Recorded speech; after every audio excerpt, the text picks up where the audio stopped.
인천공항을 통해 밀입국한 베트남인에 대한 추적이 계속되고 있습니다. 또 폭발 의심 물체를 공항 화장실에 두고 간 용의자에 대해서도 경찰이 신병 확보에 주력하고 있습니다. 첫 소식으로 취재기자 연결해 이 두 가지 사건의 수사 상황 짚어보겠습니다. 우철희 기자. 네, 사회부입니다. 네, 인천공항을 빠져나간 베트남인 아직 잡혔다는 소식은 없습니까? 네, 그렇습니다. 출입국 당국이나 경찰이 밀입국한 베트남인을 아직 잡지는 못한 상태입니다. 지난 29일 오전 7시 20분쯤 베트남 국적 남성 25살 A씨는 인천공항 자동 출입국 심사대 문을 강제로 열고 밀입국했습니다. 앞서 베트남 하노이에서 일본으로 가는 환승객 신분으로 우리나라에 잠시 도착한 뒤 2시간 반 정도 숨어 있다가 빠져나간 겁니다. 입국장을 완전히 나가 법적으로 밀입국하기까지의 모든 과정이 불과 2분밖에 걸리지 않았습니다.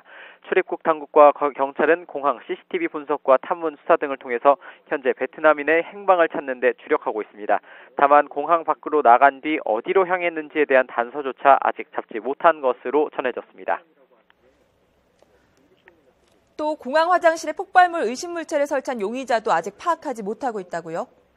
네, 그렇습니다. 경찰은 인천지방경찰청 광역수사대장을 팀장으로 50여 명 규모의 수사 전담팀을 꾸렸습니다. 계속해서 용의자를 파악하려고 노력하고는 있는데 아직 성과를 내지는 못하고 있습니다. 경찰은 공항 내부 CCTV 분석을 통해서 인상착의 등 용의자 신원 파악에 주력하고 있습니다.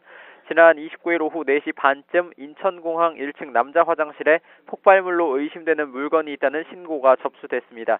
이 물건은 종이 상자와 부탄가스, 라이터용 가스통 등이 테이프로 감겨 있었고 특히 상자 안에서는 당신에게 주는 마지막 경고, 신이 처벌할 것이라는 아랍어로 된 메모가 발견되기도 했습니다. 우리나라에 대한 IS의 테러 위협이 계속되고 있는 가운데 과연 이번 사건도 테러 연관성과 상관이 있는 건지 수사를 통해서 시급하게 밝혀야 할 것으로 보입니다. 지금까지 사회부에서 YTN 우철입니다.